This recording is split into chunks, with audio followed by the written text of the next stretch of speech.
Good evening, visitors. Welcome to the Australian War Memorial's last post ceremony. My name is Troy Clayton, and joining us today from the Australian Army is Captain Daniel Solomon. Today, we commemorate the centenary of the capture of Damascus, which Lieutenant General Sir Henry Chauvel believed was the high watermark of the Desert Mounted Corps' endeavours. The Battle of Megiddo, which had begun on the 19th of September 1918, had ended within a week and had seen the destruction of two Ottoman armies in Palestine. The remnants of the Ottoman forces withdrew into Syria and were pursued by the cavalrymen of the Desert Mounted Corps, led by Lieutenant General Sir Henry Chauvel. The Australian Mounted Division played an integral part in the advance through Palestine and into Syria, and by the end of September, the Australian 3rd Light Horse Brigade was on the outskirts of Damascus. On the 1st of October, the 10th Light Horse Regiment became the first Allied unit to enter the city. With a lack of government, civil unrest broke out in Damascus. Order was quickly restored by Chauvel, who organised and led a parade as a show of force. The war continued, and on the 25th of October, British cavalrymen captured Aleppo. The Ottomans surrendered 6 days later, ending the war in the Middle East. From the 19th of September until the 25th of October, the three divisions of Chauvel's Desert Mounted Corps had covered up to 800 kilometres and fought numerous engagements. They'd also captured over 78,000 prisoners and large amounts of material. The Australian Mounted Division suffered 21 killed and 71 wounded. However, disease took a savage toll on the exhausted men, causing many more deaths than enemy action. The story of one of these men, Trooper Arthur Johns of the 9th Light Horse Regiment, will be told shortly. We are honoured to acknowledge Mr. John King, President, ACT Branch, Returned in Services League of Australia, and members of the Australian Federal Police Youth Program. We welcome the veterans who have served, those that are still serving, and the families that love and support them. We also acknowledge the members of the RSL and Services Club Association, RSL Victoria, and RSL Queensland who are watching this ceremony broadcast across Australia. During this evening's ceremony, wreaths will be laid at the base of the Pool of Reflection by visitors to the memorial. Australia's Federation Guard is the tri-service ceremonial unit of the Australian Defence Force. They provide a ceremonial presence at civil and military events and during visits to Australia by foreign dignitaries. The Guard will now dismount the catapult party from the tomb of the unknown Australian soldier.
please stand and join in singing the national anthem.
Thank you, ladies and gentlemen. If able, please be seated.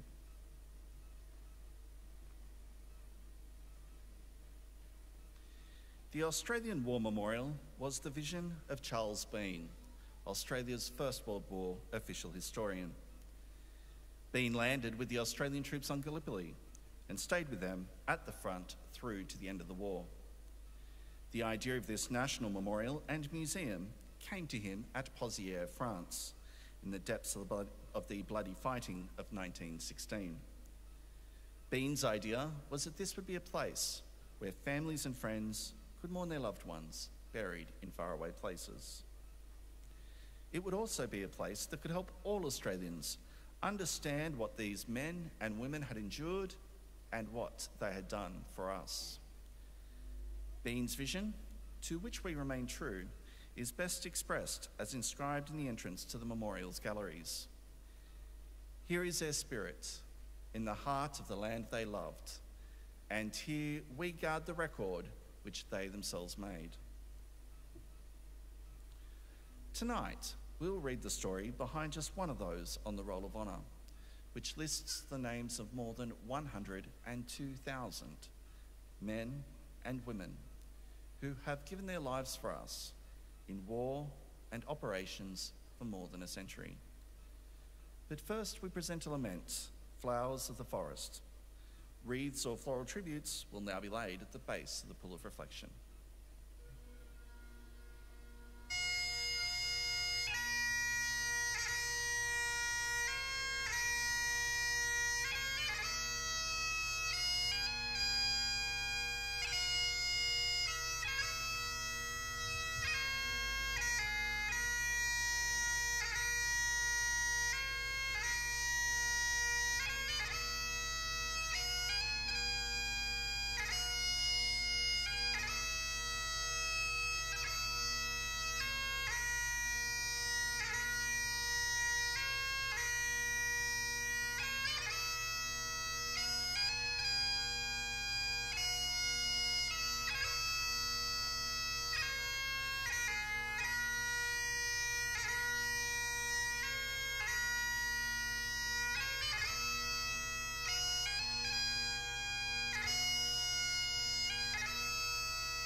Today, we remember and pay tribute to Trooper Arthur Alfred Johns. Trooper Johns was born to James and Sarah Jane Johns on the 9th of April, 1886, in the Adelaide suburb of Woodville. He grew up on the family property, Stancliffe, at Henley Beach, and attended Grange Public School. After leaving school, he completed an apprenticeship as a butcher and was working this trade when the First World War began. Trooper Johns enlisted at Morphettville Racecourse in early October 1914 and became one of the original soldiers in the newly raised 9th Light Horse Regiment. The new regiment came together in late October and spent several months in training before embarking for overseas service on the 12th of February 1915. Arriving in Egypt in March, more training followed until May, when the 3rd Light Horse Brigade, including the 9th Light Horse Regiment, was sent as reinforcements for the heavy casualties being suffered in the first weeks of the Gallipoli campaign. By June, the regiment was occupying positions near Walker's Ridge. Late in the month, Johns was involved in an operation that involved sustained rifle fire on Ottoman positions. When the Ottomans retaliated with artillery fire, Trooper Johns received shrapnel wounds to his chest and right arm and was evacuated to Egypt. While his wounds were assessed as slight, it took several months for him to fully recover, and it was not until late October that he rejoined his regiment at Gallipoli. The 9th Light Horse had suffered terrible casualties while he was away. 2 commanding officers had been killed, and around half the men had become casualties during the August offensive. Trooper Johns served in Gallipoli until his regiment was withdrawn to Egypt in December. The 9th Light Horse Regiment was then used to help defend the Suez Canal, and in April he took part in a raid to destroy the Ottoman outpost and its wells at Jaffa on the Sinai. While Trooper Johns and his unit did not take part in the Battle of Romani in August, they pursued the Ottoman forces withdrawing out of the Sinai and into Palestine. In mid-November 1916, Johns was sent to a rest camp at Port Said.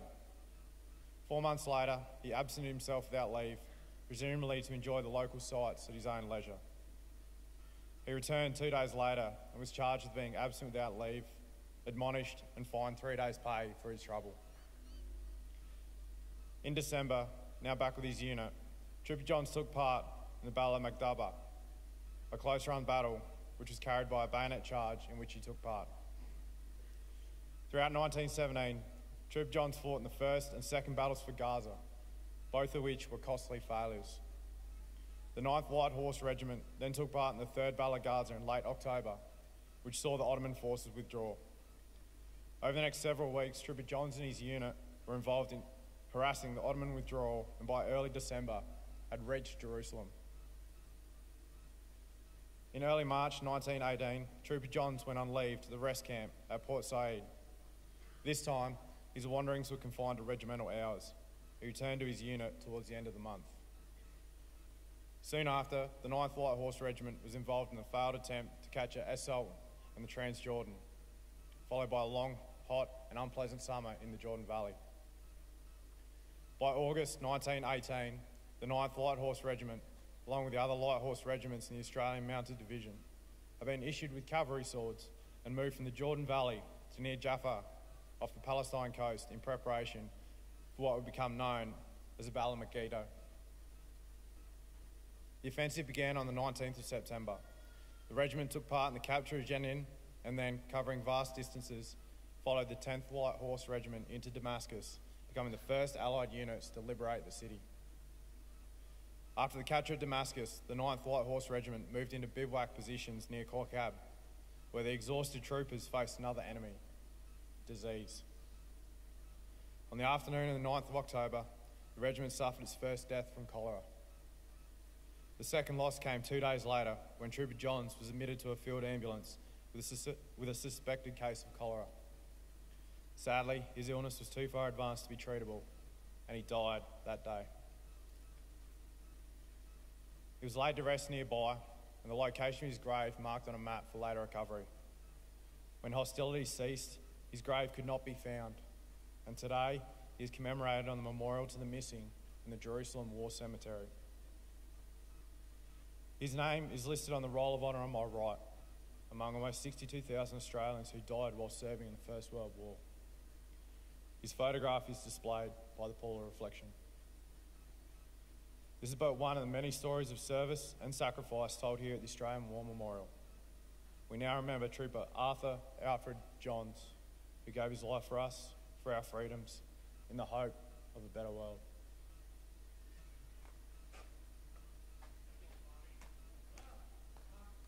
Please stand for the reading of the Ode and the sounding of the last post.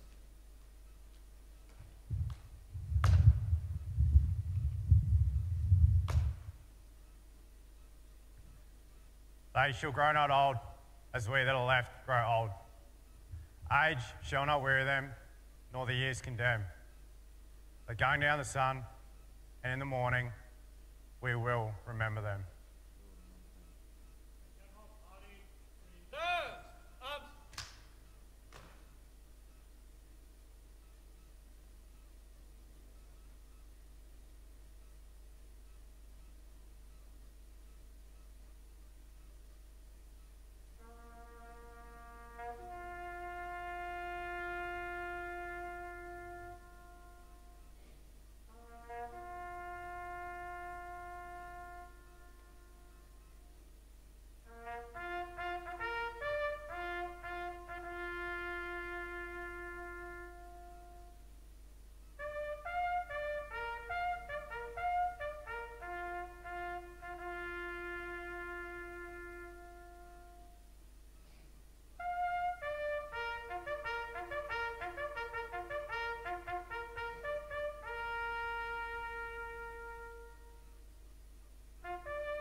Lest we forget.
We leave you this evening with the words of the memorial's founder, Charles Bean.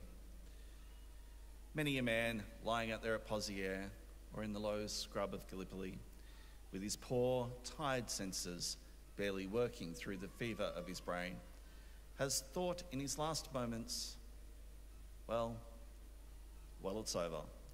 But in Australia, they will be proud of this. Ladies and gentlemen, girls and boys, that concludes the last post ceremony. We'd like to thank you for visiting the Australian War Memorial. Wish you all a very good evening. Thank you.